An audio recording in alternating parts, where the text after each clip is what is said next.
Where'd it go? All right, rock and roll.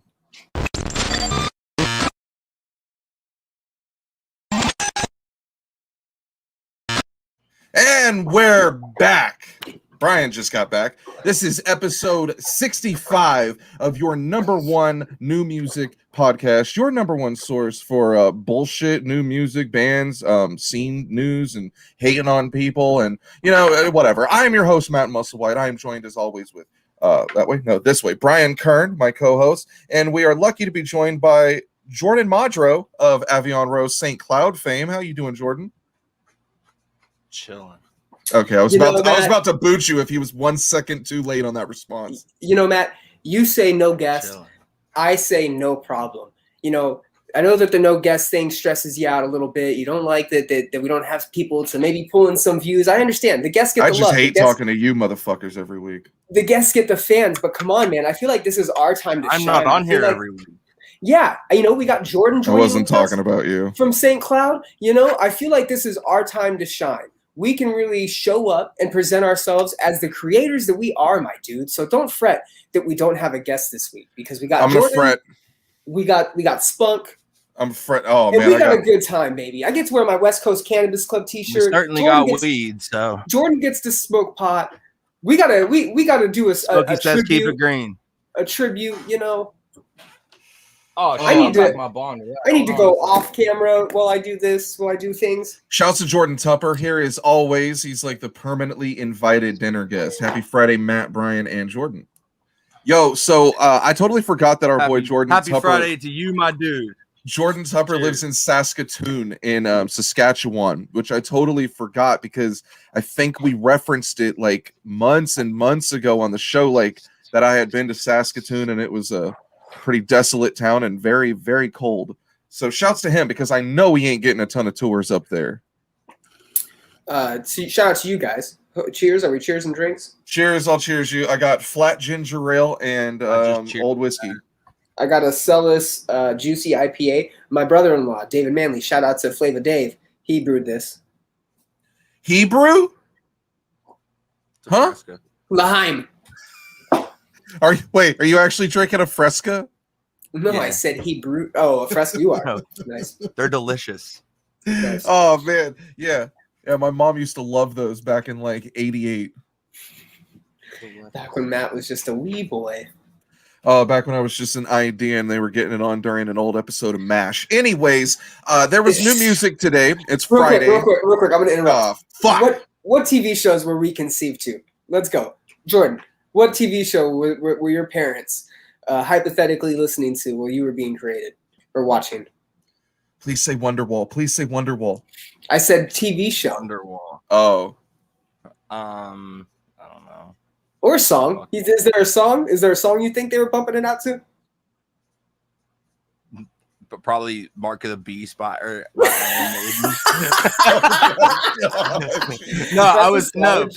Peep this shit. I went to a show last night. The dude I record for produces music for a homie Brett Roth. And we were talking to a lady after the show, and she was like asking us about, like, when were you guys born and all this stuff. And she looked at me, she's like, when were you? And she looks at me, she goes, when were you born? I was like, June. And she just goes, you're a Gemini. And I was like, oh, no. yeah, I'm a June Gemini. And apparently we're the fucking worst. When she like, gave you that look, you should have just went. The number of the beast. How old are you, Jordan? 31. Oh, Fuck you for not saying a fake age. You should have said 16. Oh man, I would have had so many jokes if you said 16. He's not allowed on the bus. Well, unless we're in a pop. Okay. You know what? There's no shortage of jokes or underage accusations from teen pop punk bands here on I Hate the Scene. So it's true, and it wouldn't be a hilarious joke if they weren't such pieces of shit that made it true. It's fine. We're calling out all you bands from Ocala. The entire city of Ocala. So today's Friday. We purposely air this show every Friday so we can talk about new music, since that's like the bread and butter of the show. You know, it's not the mojito or the Moscow Mule that accompanies your dinner. It's not the green beans or the white cheddar mashed potatoes that you get, or if you go at 9 o'clock to BJ's, it's a little too late and they're usually out of them. This is the meat and potatoes, the new music. Usually we go over new tours. We've been doing a lot of that.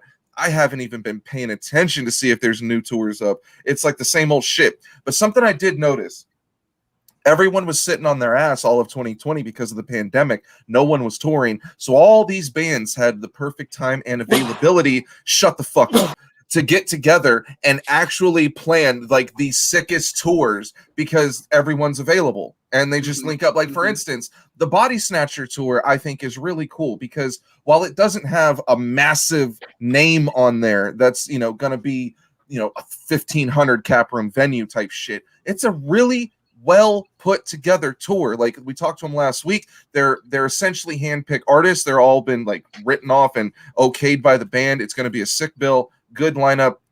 That's probably the most excited I've been to go to like a beatdown hardcore show in like 5 or 6 years, dude. So definitely looking forward to that. New music, Born of Osiris dropped today, and a lot of people were looking forward to it. I want to know what you guys think of it because I saw a lot of hype leading up to today. Then the record drops. I saw a couple people say it was cool, but not in abundance like you normally see. Like, I actually saw more people praising the last Make Them Suffer record than the current Born of Osiris album. And that's just judging by social media. What do you guys think of the record? Oh, it's shoot for it, Jordan. I didn't listen to it. You knew he didn't listen to it. Cool. I knew he So, didn't. I didn't give him any right. homework, so it's my fault, really. Fair enough. I did listen to it. You know, underwhelming to say the least. I expected a Born of Osiris album, regardless of how redundant that may be. They have a certain sound and a certain style that just represents who they are and the band themselves. And I didn't hear that on this album at all. I didn't hear the, I don't think we got an instrumental, an Oxala instrumental or whatever they call it. I didn't think we got anything that was too like electronic progressive that they like to play. We hear some clean vocal singing from, I believe, the vocalist. I didn't bother to check because I was listening. Did you feel that the vocals sounded a lot different than the last? Yeah, because he tries like that scream singing. He tries that scream singing instead of just the standard gutturals and shit that he's used to. I did. It is a new lineup, I believe. There are a couple new members in the group, if I'm not mistaken. So that could explain the musical change. You know, before the show started, we were kind of talking about how a band might mature or change their sound in one direction or another. Now, I will say it's not bad. It's not a bad album. It's not. You know, I understand it musically, and I see where they were trying to go. They are changing their sound a little bit. They are progressing. It's not bad. It's just not the standard Born of Osiris that I expected. You know, I didn't listen to the singles, so going into the album dry, I was just caught off guard by it. It's better to go in raw, dry. Yeah, bro. Yeah. You know, and sometimes, hey, it's an experience. It can hurt sometimes, but it's an experience nonetheless. And I think that after I listened to it 1.5 times while I was at work today, and I was, I'm not distracted. I was listening to it, doing paperwork. I was able to get some shit done. And again, it didn't hit like a Born of Osiris album does. Just didn't hit. And I was expecting it with the Angels or Aliens as the title of the album. I'm like, give it to me. This is some Born of Osiris shit. This is what they were fucking made for. Let's hear it. And it fell flat. I have to concur with everything you're saying. It's not a bad album by any means. Like, this is a very talented band. They do that gent technical metal sound really well. It's never too technical where you can't listen to it. It's always heavy and headbanging. I think the vocals is like the biggest difference on this record. I can't say I like them more, but the same, vocals have never been that at the forefront of Born of Osiris. With all that being said, it's a decent record. I would say, maybe it's above average. It's teetering on that 5 or 6 out of 10 if I'm gonna give it a number rating, which, we usually hate to do.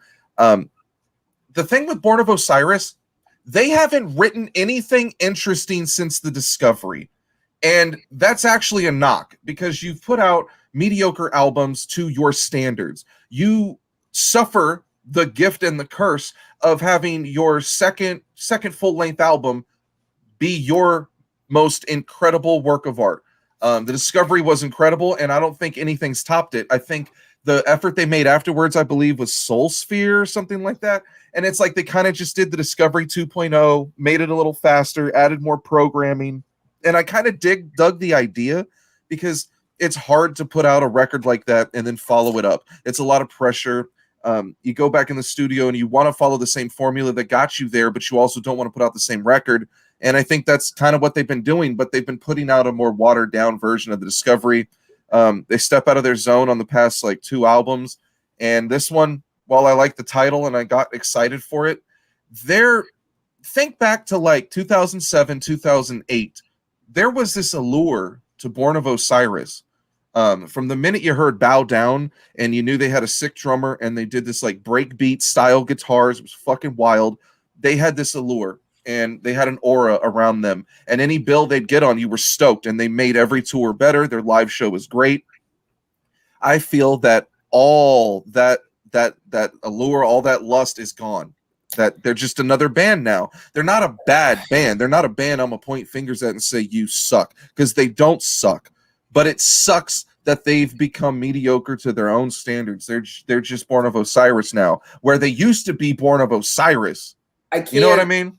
I agree with you. Where yes, they're a shadow of themselves. If we were talking like a fighter or a professional athlete or something like that, right? But if Born of Osiris was a fighter, they would be fighting Jake Paul next month. No, not true at all. Yeah. I think that no. I think that that's held more for like a Memphis Mayfire. That's held more for a band that's trying to do something relevant and just isn't.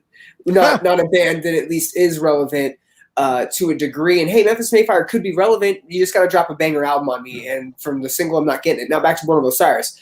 I agree with what you're saying in the fact that they are a ghost of or a shell of themselves. But the Discovery, as great as an album as it is, I think that they did something really good with Singularity. The Eternal Reign also was a progression of their sound a little bit. Now, are they redundant at times? Yes. Are they? That's just their sound. And I think kind of like an August Burns Red, kind of like a, let's say Memphis Mayfire. There's just, as generic as they are, when a certain band has a sound that's just distinctive, they sometimes have to just continuously play that sound.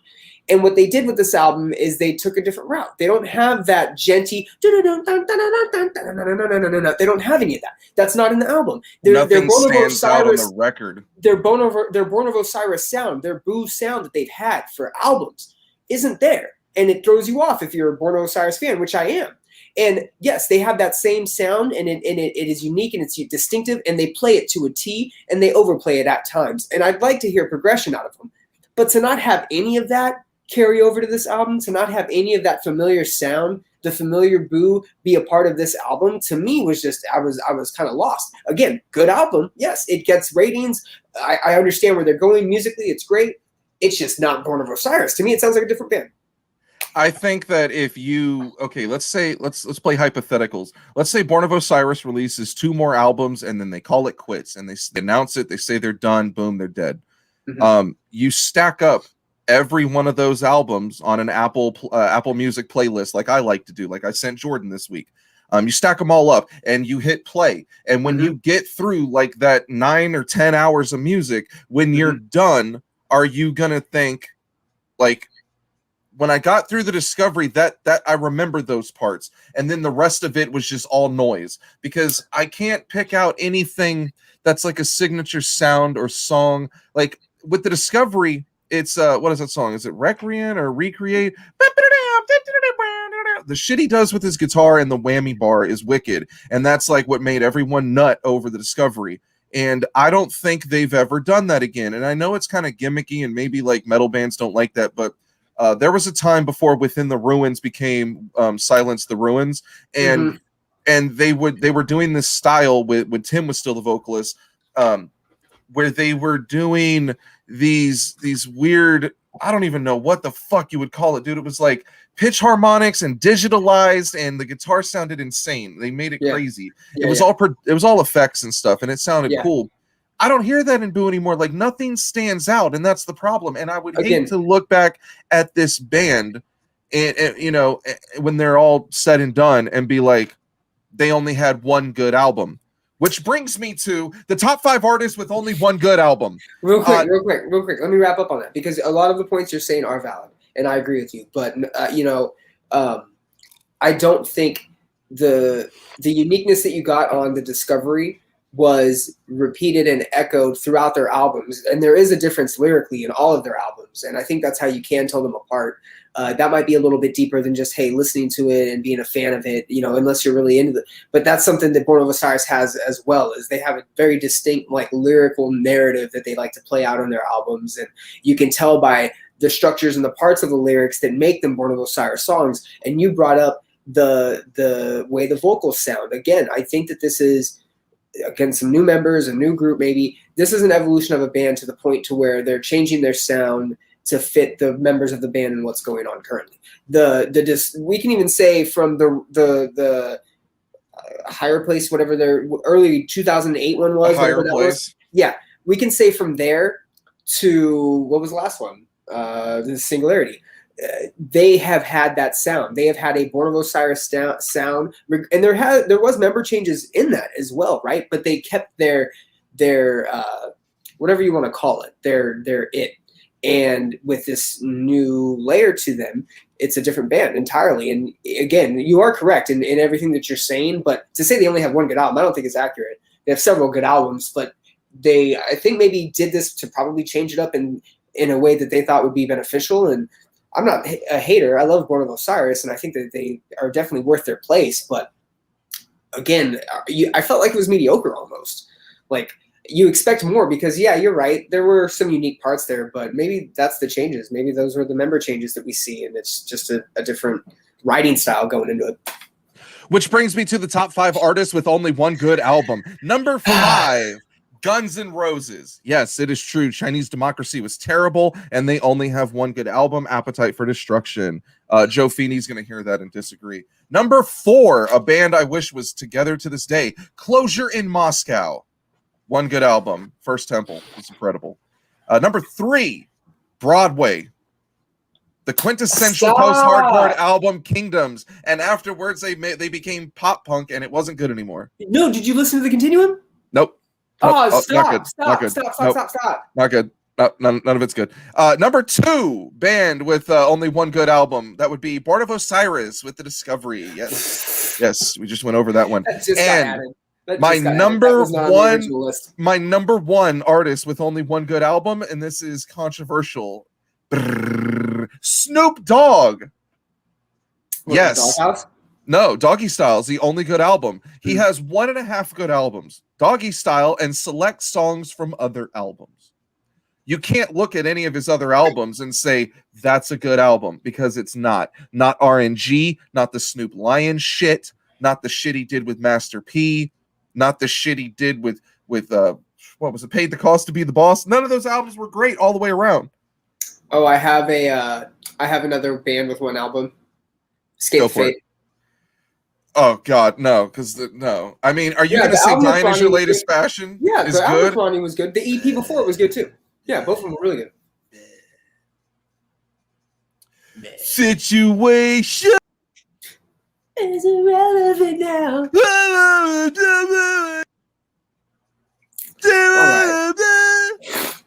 Jordan. Okay, yeah, go continue. So as far as the rest of the new music, Born of Osiris came out this week. I would have to say my number 1 album for the week is going to be last week's release, Evidence, Unlearning, Volume 1. I'm going to have to go with that because that record's been on repeat. It's incredible. I got it on vinyl behind me. Everyone needs to get it. That's for real hip-hop heads. Like, if you put that record in and you don't get it, it's because you ain't a real hip-hop head, and that's how you know. There's also like some sick records from the Migos. I know a lot of people like the Tyler album. Tyler's going to debut at number 1. Doja Cat's going to be right behind him. The Juicy J album is kind of cool. Shut the fuck up! And then there's I don't know. There was some other shit this week like G Herbo, but I don't know. There's just like some Declaim and Madlib. Dollar sign.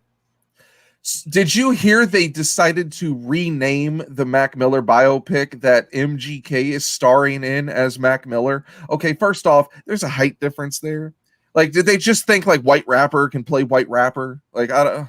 So I haven't done my dude research on this, but I'm like just starting to hear about it. Like, is it actually like based on somebody that's like based like oh, that's Mac Miller? It's supposed to be Mac Miller. MGK is supposed to be playing Mac Miller. We saw. Okay, you have the Spring Breakers poster on your wall, Matt. Are you referring to that kind of Jordan, where Spring Breakers was kind of about riffraff without it being about riffraff? I think that's what he's asking, but right. I'm pretty sure that this is actually like Mac Miller. So he's starring as Mac Miller in the whatever bio. Yeah. Okay. Yeah. Also, he doesn't look a thing like. I don't know how. Yeah, I don't know how I feel about that. And I'm not the biggest Mac Miller fan. It was enough for Mac's brother to say something about it. Yeah, they changed the name of the movie because of Mac's brother cussing him out. Yeah, I did read that, and you know, I just didn't listen to Mac's music. Not that I didn't. I wasn't a fan. But which brings me to my top 5 Mac Miller songs. I'm just kidding. You're from Pittsburgh. You probably got some. I don't listen to Mac Miller. Yeah, tons. Mac's the man. I don't listen to any of that shit. Mac is the GOAT. Yeah, I just think that movie. What do you listen to? Griselda, Born of Osiris, and Griselda. I was gonna say Madlib and Declaim had a fucking great album. Madlib is dope. I like me some Madlib. Came out today. It's called In the Beginning Volume 1. Always like some Madlib. Yeah, Madlib and Declaim. It's a collab album. You know, they don't have a new album today, but something I've realized, I'm going to brand them the pop star of 2021 because every time they drop a song, the songs are fucking fire, catchy as shit. Big shout outs to Dua Lipa. Dude, every time she puts out a song, dude, she's so fire. So fire. Did you guys watch the show on Netflix, Song Exploder? No. Okay, but I did watch a show on Netflix called You that really fucked me up. So we watched that too. Song Exploder was a like documentary series, 45-minute episodes where they interviewed an artist about a particular song that like stood out during their career. So for example, they did REM with that's the shiny people. No, that's me in the losing my religion. That's me in the corner. My religion. And so they like talked to them about the song and all that and how it boosted their career and like the writing process. They interviewed Dua Lipa, and that's where I heard about her. And they do that song, but goddamn, I'm falling in love again. Dun, dun. And dude, her writing process is like it's just so weird. They were like throwing words out. And all she had in her head was a beat. Da-na-na-na. She had that goddamn portion. Da-na-na-na, and something else. And then, like, I don't know. So what it does is it goes in depth about the writing process. And they did a Dua Lipa one. And they did that song. And it was very good. And it got me into her music, for sure. For sure. She's great. Yeah, she's fire. I fucking love her. Yeah, dude. It's not bad looking either. She's fucking kind of hot. She's kind of hot. No, she's dude. She's like got a few different nationalities in her, man. It was like she's Albanian, I think. It's very confusing. But she's fire. I love her. That's about it for new music. I've just been listening to that new Evidence record, and then I made a Boldy James playlist. I've been listening to that, so Griselda all day. There's some new songs. We got War of Ages dropped a new track. They haven't released a new song in a while. There was also your boys in Attila dropped Day Drinking in a music video. I knew you'd be excited about that. While we're on the topic of Attila, I found something out from some friends of mine yesterday. Here we go. So Franz used to run a record label, and it wasn't run very professionally, and it was basically ran by Mike Milford with just Franz's name and likeness to get it sold and get people to pay attention to the artist. He would talk about it on the Warped Tour. Yeah, Franz fucking sucks. He sucks at every job he's ever had. And so he didn't really work at the label. Milford did. And so the label's now Modern Empire, and Franz has nothing to do with it. Franz also has a clothing line called Stay Sick Clothing. Apparently, Mike Milford started that for him. And because Franz was living out of the dude's house on his couch and was essentially homeless. So when you see Franz bragging about them mansions and bragging about them cars, just know it ain't all what it seems. I want to see some fucking pink slips, because where's dude live? Myrtle Beach, Atlanta, somewhere in the Southeast, somewhere that's easily accessible to luxury car rentals.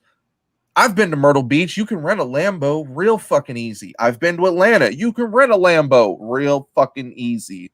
So yeah, I don't believe Franz, but go ahead, continue. They have a new song called I'm grooming the next super fan to be my girlfriend. Oh no, you said it was called Day Drinking? Why the fuck would you even call it that?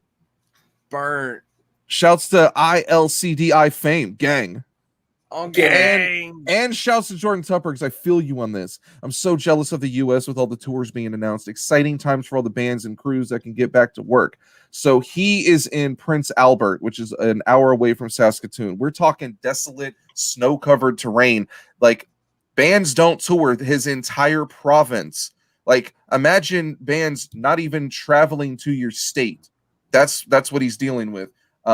I don't even know, like, the closest place he could go, because Calgary ain't a regular stop. Like, it's really just Toronto is the main Canada stop. Probably Saskatoon if someone's doing a Canada tour. Like, bro, I've been to Saskatoon once. These core bands for sure don't touch Saskatchewan at all. So like that shit's crazy to me. I feel for him, because if he's going to a show, he's traveling way further than we ever had to like San Diego or anything.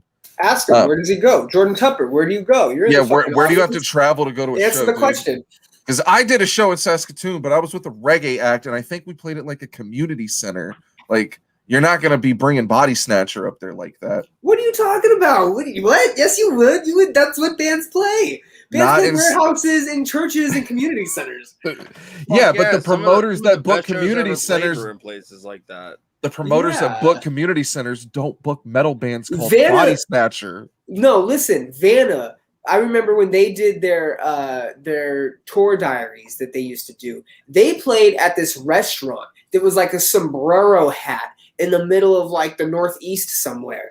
And they were like, check it out, we were playing. And it was just a fucking restaurant that had a stage and a dance floor, and they cleared all the chairs and shit out, and they were hardcore dancing as the other bands were setting up and doing their shit, and they were joking about it. They were like, this is where we're playing tonight. And sure enough, they had video of the fucking show, and there was 200 kids in there. Which brings me to my top 5 favorite sombrero-shaped music venues. Number 5. Let's go.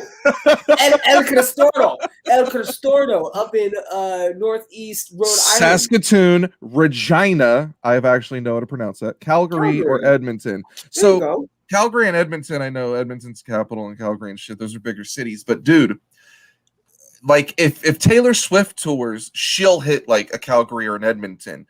But what I'm saying is these core bands, there's only 3 cities in Canada they touch.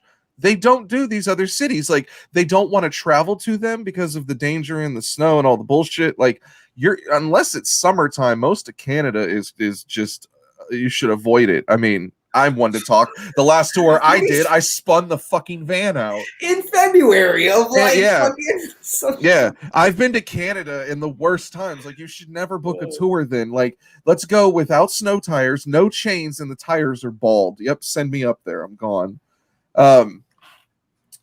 In other whack-ass news, you had news about an Olympian getting busted for smoking cannabis. Yes, Sha'Carri Richardson. Sha'Carri Richardson, who was on the track and field team. Enter. I believe it was the 400 meters, so the short relay or the long relay. Sha'Carri is dope, by the way, because I love that song. Sorry, you're not a winner. Tested positive for THC and has been removed from the Olympic Games in Tokyo this summer. Tell me, gentlemen, why the fuck are we still incriminating people for marijuana? What's the point? I don't like to get political on here, but a federal judge recently said that the laws of federal laws against marijuana may no longer be necessary. Amazon is no longer screening for marijuana during employment. Facts. It's just the stigma around marijuana. Maryland just decriminalized past marijuana convictions and is going through a process where they're going to release prisoners early that are in there for marijuana convictions. Maryland, damn, the capital of sombrero-shaped venues. I think any laws against weed is stupid because weed is dope. It also weed is tight. Weed is tight. Yeah, weed is tight. Weed is tight. This episode is actually sponsored by Weed is Tight. You have a weed shirt on right now, Jordan? Just Smokey says, keep it green. Okay. Okay. This is my mom. My mom, who is every bit of 66 years old, sent me this West Coast Cannabis Club t-shirt because this is where she buys her weed from. Shout out, Mom. Shout outs to Cheryl Buckley and all the ganj that she's smoking, which brings me to the top 5 bands that I've smoked pot with. Number 5, Veil of Maya. Twice, I got to smoke with both vocalists, Brandon and the new guy, Lucas. Yes, weed does indeed kick ass. Number 4, Born of Osiris. I actually got to smoke with Lee and Jason Richardson from Born of Osiris. Okay. So that was fun. Number 3, because it was the entire band minus their predatory singer, Issues. I got to smoke with the entire band of Issues at Warp 2016. Those guys are super cool, aside from their former predatory singer. Love those dudes. Great crew. Good family. Number 2, I think a lot of people will be stoked at this more than I was, but Dance Gavin Dance. They're big into bud, and everyone knows they smoke weed. Lots of fans want to smoke with them, but they don't want to smoke with you because most of their fans are fucking annoying. I believe we got high with Will during... We did, and you got to see how annoying their fans were firsthand. Because as we were sitting down at a bar, at a table... We've been around that several times, but yes, no. Kid walked up and said, "You're my dad." Yeah, it was bad. I have a top. Can I give my top 5? I have a top 5 for sure. My number 1 band that I've smoked with is actually a double doozy. This is for the reggae world. Collie Buds and Stick Figure at the same damn time. Yeah, that's going to be a rough one. It's just appropriate. For sure. Jordan, you definitely do, right? You are an artist who's toured with bands before. Do you have a top 5 bands you've partook with? Ghost Town. Okay, well, we don't have to mention... No. I smoked with Jordan, but yeah, you don't smoke with other bands. Yeah, I was gonna say, Matt, you'd probably be in my top 5. Like, Skaggs. I think. I mean, yeah, I feel like he has to. I feel like that's obligatory. That dude's Chief Stone. Yeah, so I feel like he's probably like number 1 on that. I need to get that guy high. I guess. Just because he's a champion, and you know what? Just because we were talking about Sha'Carri Richardson, I'm gonna light one up for her. There you go, dude. That is a fucking that is a travesty. Fucking travesty. Leave people alone for smoking weed. It ain't doing nothing. She's a fucking same thing with Michael Phelps, man. She's a fucking Olympic athlete. Michael Phelps is kind of weird looking. Let's leave him out of this. Stop. Okay, I don't know. Besides the fact she's out here dusting people with weed lungs anyway. So that ain't a performance enhancer. My number 1. I don't have to go through a top 5. I'll give some honorable mentions and a few reasons why. Matt, you might find this hilarious. But my number 1 band that I've smoked weed with, no doubt, is Fanta. I think that they, their time with you, obviously, when we went down and interviewed them, OG days, in front of Chain Reaction. There's been several a time there. You may not. I think you were. Yeah, you were there definitely because this is how we got. I'm sure we were doing interviews or something when we went and saw August Burns Red and A Skylit Drive. Me and Bobby smoked with the drummer, the creepy ass drummer from A Skylit Drive. I forget his name. Corey LeQuay with the most beautiful eyebrows. Creepiest gentleman of all time. You want to talk about big shout out to Corey LeQuay, who once dated Jeffree Star. He is now a mailman. He was drunk out of his mind. I'm assuming on other substances as well. And this is the infamous night. Hold on. Was this the night when he got the wedding ring tattoo? Stop. This is the infamous night. This is the infamous night where he not only got the wedding ring tattooed, but then he proceeded to brag to me and Bobby Laredo, shout out to Bobby, about how he's only like 22 at the time and had sex with over 60 women. And then proceeded to show off his wedding ring tattoo to the new girl that he was definitely going to marry and not cheat on at all. And it was also the same night that Jerry Roush from Sky Eats Airplane got Wapush tattooed on the sides of his hands so he could go whoosh, whoosh, whoosh. He came up in the middle of an interview, I believe, while we were interviewing the gentleman from something. Sky Eats whatever. He comes up and goes, "Hey guys, look what I got." And gentleman goes, "Does that say Wapush?" And he goes, "Yeah," and just walked away. And we were like, "What the fuck is this? Why would you get that on your hands?" The funniest part about all of that is as Corey is bragging about this tattooed wedding ring, which is just a tattooed band around his finger. 2 lines. It wasn't even like decorative. It was 2 lines. The girl that he was pointing at saying he was marrying was like an underage fan with her underage friend. And they were 3-way kissing. So he was like already kind of cheating at the day of their marriage. It was really funny. I'll never forget that shit. Corey, dude. Oh my God. He had the most feminine eyebrows I've ever seen on a man. Ever. He was an odd one.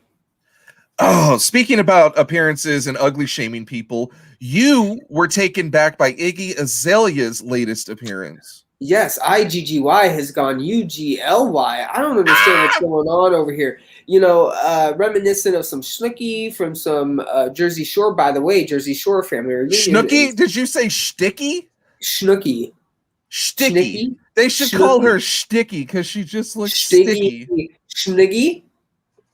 Snoogie? I did it all for the Snoogie. I did it all for the Snoogie. Iggy has this new song called I Am the Strip Club. And there's been like some weird responses to it. I don't understand. We're not going to get into it, but I got blocked on Twitter. Terrible, and it's been terrible. It's definitely not hip hop. And I was going to ask you. We could all agree that she's beautiful. Oh, I mean, I don't know if you watched the video. Watch the video. It seems like she's got a bad spray tan. But I was going to ask you this as well. Stand by. I'll let you know. Yes, you let me know, man. You let me know. You look this up. Definitely judge her appearance live on the podcast and let us know what you think of her appearance. If you see the video, are we talking about the same girl? But no, okay, yes. Are we talking about the same girl? She's hot normally. Watch the video. She bad. She is bad. Watch the video though. In the video, she's got I haven't seen the video, but I saw a picture, and it's the tan you're talking about, and she looked the same way that I find Christina Aguilera. Like she would be sticky to the touch, like permanently, like sweaty, like just has like has resting sweat in her lower back. And like I'm like, if you touch her hips, your hands kind of like, oh, why are you sticky? Like you've been outside at an ICP concert all day because you're sweaty, but you're also a little sticky from the Faygo. Yeah, like you slept till noon and you kept the covers on the whole time. Oh man, I love a girl that sleeps till noon. Yes. No, and so anyways, if I control the paycheck, I have all the power. So here's the discussion, Jordan. She is a baddie, no doubt, but the new music video doesn't portray that. The music video makes her look like an orange. And second, it's a different style than what Iggy's used to. Iggy was known for her rap style. She actually was signed because she was fairly good at rapping and had a fairly good flow and, of course, was attractive and was a female. She got signed because she fucked T.I. or someone affiliated with him and then ripped off his entire rapping style because she had already been proven to fuck her way to the top before. That's not me hating. She hit all these marks and fucking had her little rise. But this song isn't like really hip hop or rap. It's more like club dance music, and I think that's why it's hitting some nerves. That's a better route. Okay, but she should leave hip hop. That's my wholeheartedly. Is this an example? She never sounded right, dude. Like she's Aussie and she sounded like she's from Atlanta. I hated it. Is this an example of like a MGK where you almost got bullied out of a genre? Like you had to leave hip hop and you had to go to this dance club, dude. And in both cases, it's better for their career because I don't like MGK's music at all. Nothing will make me like him, but it's a better idea to leave the genre that you were bullied out of. Iggy failed at rap. Okay. Her world tour getting canceled was the end of her career. She never recovered. Okay. They put tickets on sale that didn't move. On top of the drama with Homeboy and the fucking NBA. Swaggy P getting cheated on. I mean, that made her look good though. And that did better for her brand. It made Swaggy P look bad. No, it didn't because she took him back and people hated on her for it. She took him back publicly, and people. I think she took him back for a minute, but then they broke up. I mean, celebrities do that. Rihanna took back Chris Brown. Yeah, now he's in trouble again. Oh, surprise, surprise. It's just, I don't know. Chris Brown being in trouble, something you would have bought. Iggy Azalea is gorgeous. Her music's terrible. I'm gonna have to see the video because I don't know how ugly she looks in it. Which brings me to my top 5 ugliest bands of all time. Are you ready for this one? I've been working. Ugliest bands? I thought you said bands with ugliest members. Yeah, that's what it is. Ugliest bands. All right, number 5, Jamie's Elsewhere. Sorry. There you go, baby. There you go. Sorry. Number 4, big shouts out to Riverside, California. Number 4, Impending Doom. If you like listening to Mastodon while holding a Bible, this is for you. Number 3, anything Johnny Craig is in. That was mine. I gave him that. Number 2, love the vocalist, but it is what it is. Maylene and the Sons of Disaster. Oh, stop. Hey, Hey, come on. Can you really? Have you seen the members of Under Oath? Mm. You're going to say that the dudes in Maylene look worse than the dudes in Under Oath? Grant from Under Oath looks like a normal dude, but the rest of them, he's the only one. The dudes in Under Oath look like they're still 14, but have like that weird Benjamin Button disease. I don't know. Honorable mention. My number 1 ugliest band of all time. Easily. No bragging rights. Who are who are coming back with a new album. So shouts to them. Yeah, hey, maybe you guys want to come on the show and like hang out with us or something. Oh, their bass player Ryan hates me. We really enjoyed playing with you that one time in Palm Springs. Dude, I've seen that band like 30 times. I never once intended to. I've stayed the night with them like 3 times. Never once intended to. They're all fucking always on shows. I love it. Yeah, always. They were on a Seosin show I went to back in like 2007. I was like, what the fuck is this? Why are you guys here? Why? I've never heard of them. No bragging rights? Oh, well, he's in Pittsburgh, dude. But I mean, they toured nationally. They did they played a shit ton of shows in SoCal that we went to. So it's a little different. all the time. In other shitty news, that piece of shit abuser Bill Cosby had his conviction overturned in a travesty of justice. It looks like an inside job, if you want to be honest. It looks like the judge and all that shit were in on this. This conviction was overturned. He's been released from prison. They didn't even try him again. They just not that the judge is in on it. He's in on it. They're all in on it.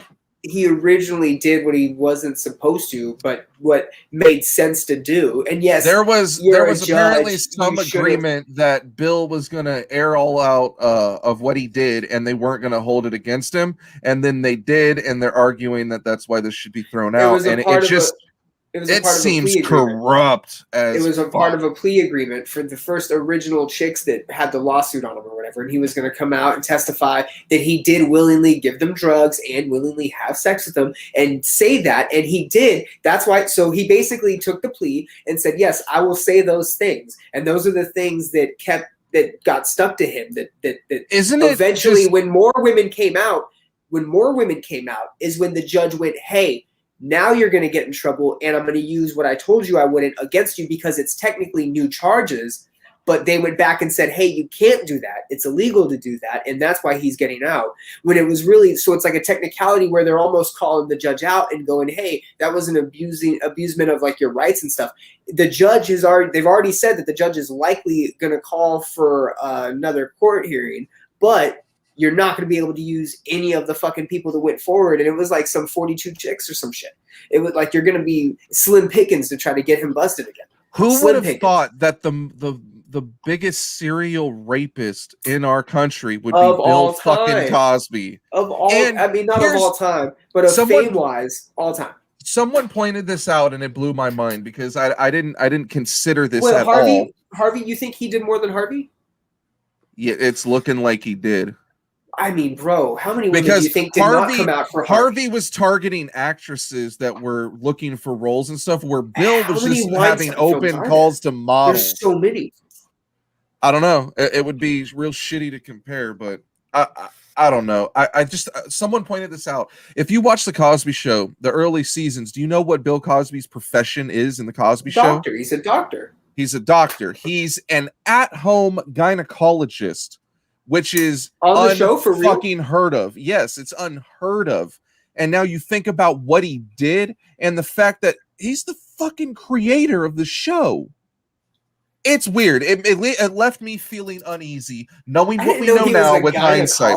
I didn't either because they don't put a big focal point. It's Dr. Huxtable. Yeah, why would you do that? But in the actual storyline plot, he is a gynecologist? Yeah, it's weird. What the fuck? Who would have thought that like Oh, America's shit. dad would be like Hollywood's biggest serial rapist? I mean, he needs to be thrown in jail and lock away and throw away the key. Which brings me to my top 5 band dudes who should be in jail. Number 5, Ronnie Radke, for obvious reasons. For He's already been in jail. Exactly. He should go back for putting out that horrible music. I know number one. Can I guess it? Nope. Number 4, Franz. Oh, I thought that was number 1. Nope, for grooming and being an overall dickhead lying piece of shit. Like, look, I would put money on it. I'll put a Chick-fil-A paycheck on it that Franz is going to end up Chick-fil-A's getting. paying you? They've been paying that advertisement, bro. They don't listen to the show to hear the advertisements. They don't do any air checks. I would put money on it that Franz is going to get busted on some bullshit tax evasion or fraud or something crazy coming up because he's smarter than that, son. No, he's not smart. That is a lie. He is not smart. He's living a lie, and that shit all comes crashing down around you. You're hearing secondhand information. Nope. That is true. When you live a lie, it all comes crashing down around you. Brian, remember when I lied to everyone and told them I was a professional bull riding cowboy? Remember what happened? 7 figures I owed by the end of that lie, and I'm still not allowed in the state of Montana. Do not lie. It all comes crashing down around you. Number 3 on my list is Alternative Press Magazine's favorite artist, Austin Carlisle. Woo! Yeah, Austin Carlisle should definitely go to jail. 20-something victims, and AP Magazine suppressed all the stories. You're a scumbag. So should the entire staff of AP Magazine. Yeah, all of them. Every single one of them. Number 2 is someone we actually aired out. Mikey Sawyer, big fuck you. I will fight you on sight. You're a rapist and a scumbag, and your music career needs to die, and so do you. Oh, it is. It's dying a very. Oh God, dude. Yeah, but 12 fans. Hey, 12 is still a number, so 12 fans is still fans. 11 more than us. So, Yeah. Well, it is what it is. Number 1 on my list, and this should be a given, the biggest predator in the scene that deserves to die and go to jail and die again and get resurrected and have his throat slit. Davi Vanity from Blood on the Dance Floor, of course above Franz. These dudes, like, we know shit about them. Right now, all I got with Franz is speculation. So yeah, those top 5 band dudes that should be in jail. Hate them. What's next on the docket? I was gonna go. Brittany got denied her dad getting taken off of her conservatory. Which brings me to the top 5 bands that I would let run a conservatorship on me. Go. Number 5, Hail the Sun. Okay. Number 4, Idola. Okay. Number 3, Circus Survive. Okay. Number 2, I should probably put Christian bands at the top. As Cities Graceful? Burn. I was to say Graceful. No, As Graceful. No, they definitely will not take care of As Graceful. No. As Graceful. Whitechapel. Yeah, okay. Whitechapel and Suicide with Mitch's Corpse. In other news, it came out like his actual corpse, not him, not Mitch, but the corpse of Mitch. That's a low taste. I think you got to boot yourself for that, bro. That's low taste. Right, there's enough time.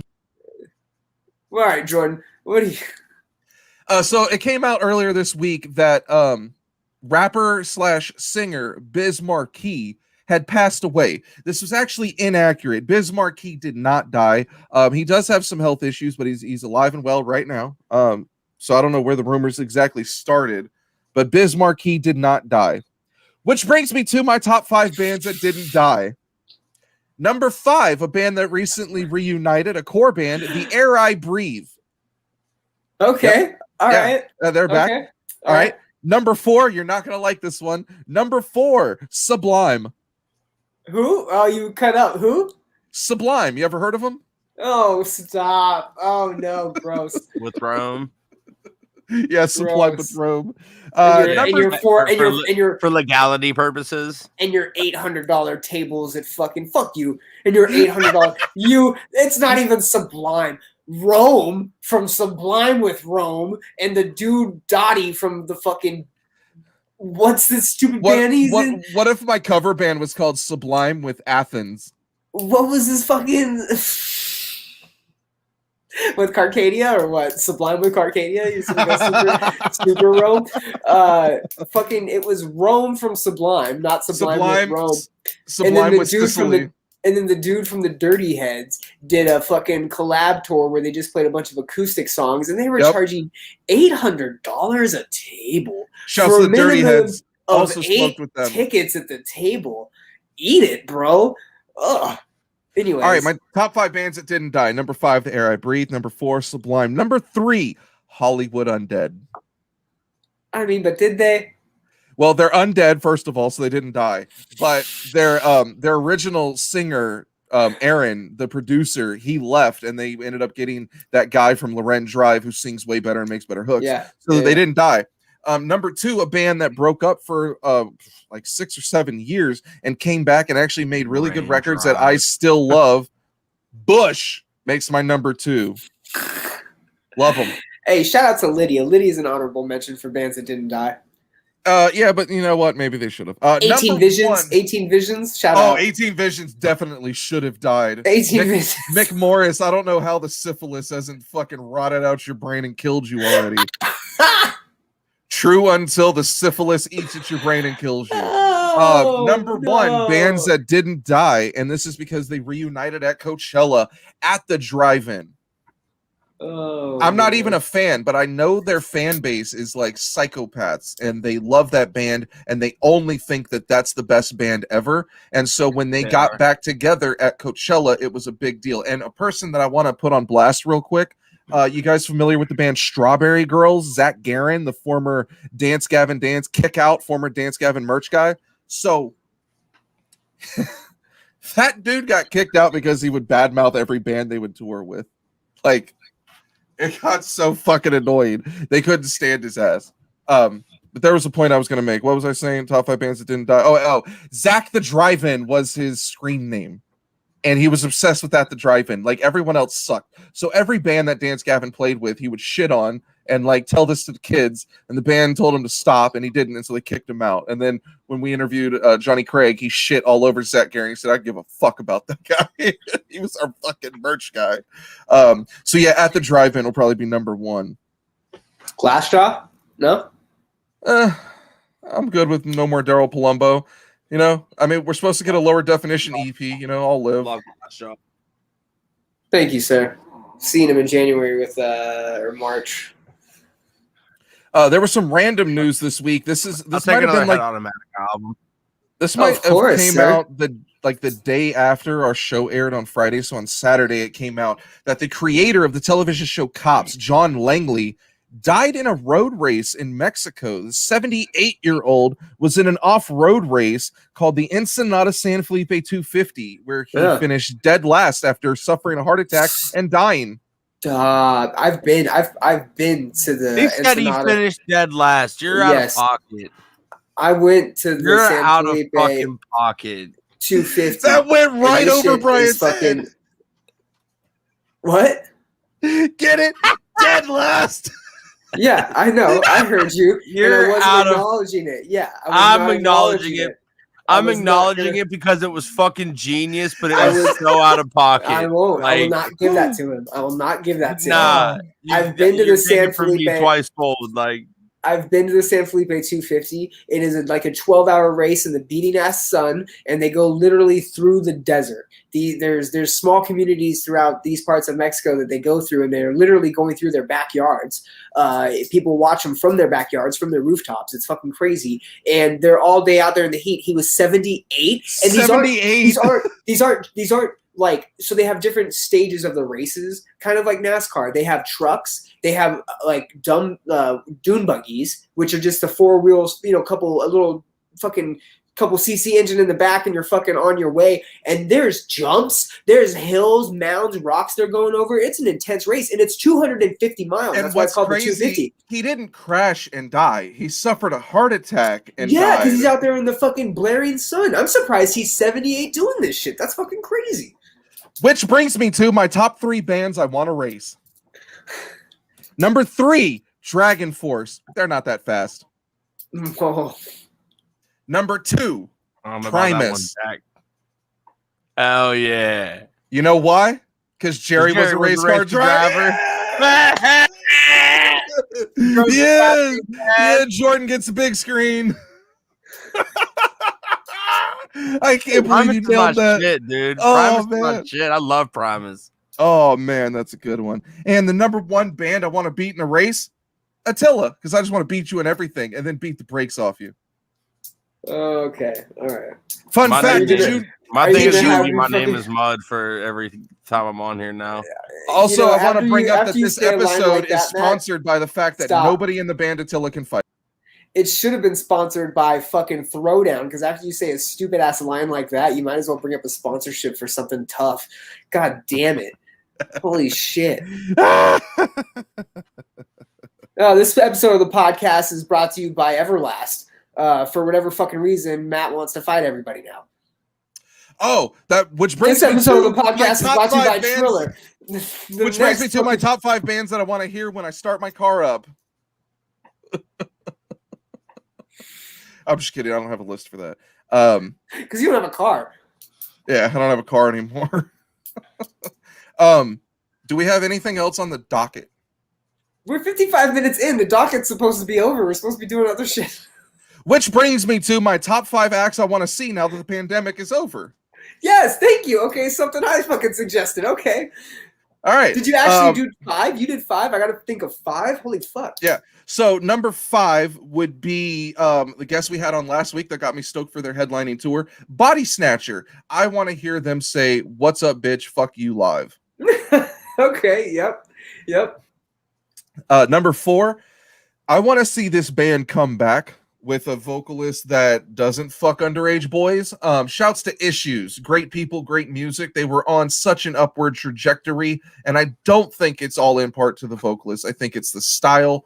I think that band is all the style in the world, and that they could come back tenfold, be amazing. There's great vocalists floating around out there. They can all make it work. Number 3, The Undertaking. Someone we interviewed that we've been stoked on their album. I have their vinyl record right behind me. It's a fucking great record. I want to see if they're just as rowdy live as I imagine they would be. Number 2, this one, I don't think he plays like, 2 or 3 shows an entire year. But after the New Evidence record, I want to see Evidence or Dilated Peoples in concert. I think the record's sick. It's going to be way cooler to hear those beats extra loud at a venue. So that's pretty cool to me. And number 1, this is a given, Griselda.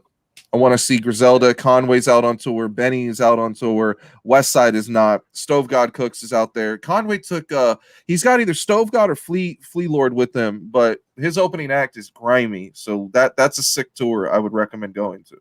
I would love Did to you see see that? Go ahead. Go on. No, you're good because I'm going to do my top 5. Go. No, I was gonna say, did you see that Tyler said that Westside Gunn made him love rapping again? Yeah, I read that. Him and DJ Drama, which I thought was hilarious. DJ Drama doesn't make anyone love rap again, dude.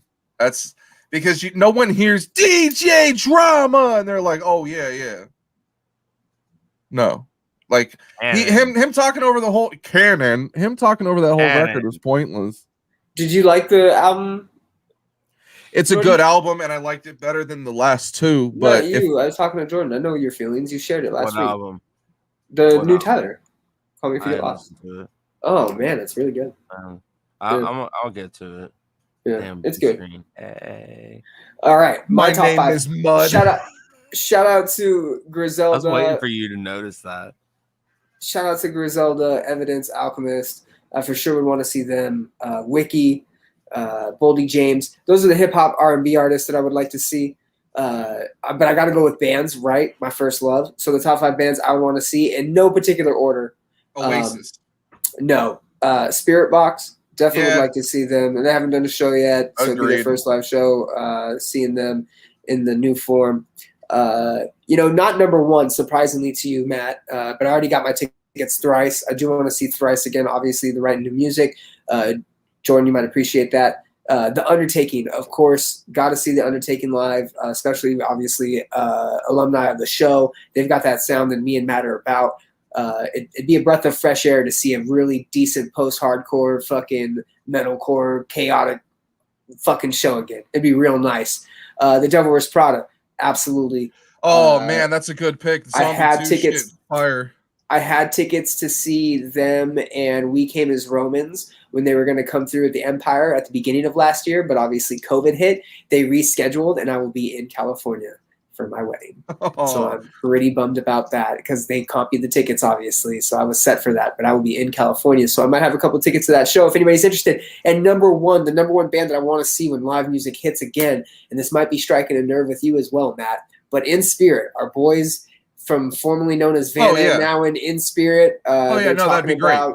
Possibly going back out on the road now that music has been hitting again. They've released a couple music videos off of their EP that dropped, their Moon EP that they dropped earlier this year. Shout outs to them. It'd be great to see them again. Vanna always put on a great show. They were fucking rowdy. They got the crowd involved. They have sing-alongs. They've got fucking banger mosh pits. And they're our boys. I'd love to see them. Again, my favorite band to smoke weed with. So who knows? Maybe when they come through to Austin, we can chill. Shout out to Chris, who trains jiu-jitsu out here in Austin. That was a good smoke sesh we had with Vanna. They're definitely up on that list. I know I'm missing someone cool that I've smoked with that I thought like, oh my God, I can't believe it, but I don't remember now. I know that the old drummer for Whitechapel and I don't even know if he's still in the band, the bass player for Miss May I, Ryan, they chiefed all my weed one time at a concert and were kind of dicks to me. So that was fun. They did not make the list. We smoked with Jason Hill at Chiodos before that show at Soma. That's true. When he was walking to Target, we were going to Chick-fil-A, and we were like, Jason Hill, what's up? You want anything from Chick-fil-A? And he's like, I'm a vegetarian. And we were like, fuck you, man. How dare you, vegetarian? And we went back smoking. I think I smoked with Breathe Carolina, but I don't really remember. And I don't remember if I smoked with Too Close to Touch because I smoked on their bus, but I don't know if it was with them. I smoked with them. They're cool. They're good people. They're super cool. They were good people. Yeah, I was really happy with them. Like when a few people I met on that Warped Tour, like just because I knew the driver, and then I ended up meeting the band that he works for, and I met Vela Maya that way. And I didn't want to like Lucas because he was a new guy, but he was too fucking nice, and he was probably the best metal vocalist on that entire tour. He's insane. But yeah, that was fun. Good times. It's always nice when you meet a band and they're super nice. Those are the stories that I want to tell the most. The ones where they suck, those are going to be on my Patreon. Oh, Brian Eats Box. Shout out, I Eat Box. Brian, where can they find you? You find me at you find me at I Hate the Scene every Friday. We do a show here with our friends where we talk shit. Rate, review, and subscribe on Apple Podcasts, Spotify, Google Podcasts, Twitch, and YouTube. That's right. And don't forget to go to iHateTheScene.com so you can get all the shows on your favorite podcast app as well. You can find me on my Instagram and Twitter, although I am dark right now. I'm not doing anything. I'm actually going through and cleaning shop, and I'm probably not going to be posting on my social media anytime soon.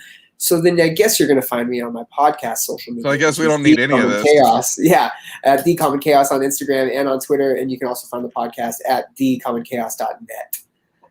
Jordan, where can they find you, buddy? Where can they find all stuff Jordan Madra? Google me, motherfucker. Google him, bitch. Oh man, First and last name on social medias. I don't know. You can find me at Taco Bell asking for an extra Jordan cup of Madra, nacho pretty cheese. much everything. Doesn't have social media. Where can they find us, Matt? What is that? You can find me at Taco Bell asking for an extra cup of nacho cheese with my chippies. I'm also available at I Hate the Scene on Instagram. Twitter is IH8TE the Scene because some dumb son of a bitch stole our fucking Twitter handle. I don't remember the guy's name. Professor Black Truth on Twitter blocked me today, so he can go fuck himself. He probably stole. I saw you beefing with that guy. What did you do to him? About the stupid Izzy. Okay. I don't even want to talk about it. No, for another time, for the Patreon. All right, good times. You can catch us every single fucking Friday on twitch.tv/IHateTheScene, the most important one, youtube.com/C/IHateTheScene. And because I got zucked for telling some asshole racist piece of shit that I would pork his daughters, you can no longer view us on Facebook right now. But in a couple weeks, you will be able to. Facebook.com/IHateTheScene. Yeah, I'm also shocked that the term porking your daughters gets you zucked. You'd think that they reserved that for like fuck. I'm laughing at zucked. I'm laughing at zucked because that's a real at least from my understanding, that's like I've seen it a lot more. It's not like a term that people just throw out all the time. Like it's on the Reddit forums and shit, and it's on some message boards. But people have been saying it a lot lately. So for you to say zucked, I'm just like, oh man. Which brings me to my top 5 reasons I've got zucked. Listen, shout out real quick. If anybody's looking for something that's just like fresh and like fun, and you can sit back, try smoke a anal. bowl. There you go, anal for sure. Okay. All right, if we're gonna talk about anal, real quick, PSA. Oh God!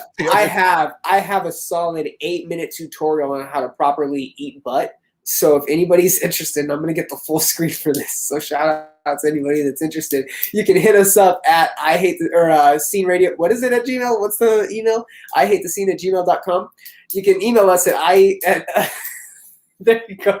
Shout out. Hit us up at one of these social medias if you would like my 8-minute tutorial on how to properly eat butthole. Yeah, you can. Well, like I ate the scene. Oh, Jordan doesn't talk dude. all night. Jordan doesn't say shit all night, and then he drops, I ate the scene. You killed it, dude. We're not gonna beat that. He shows up and hits a walk-off home run. Get to the fucking closeout. Bat flip. Let's get out of here.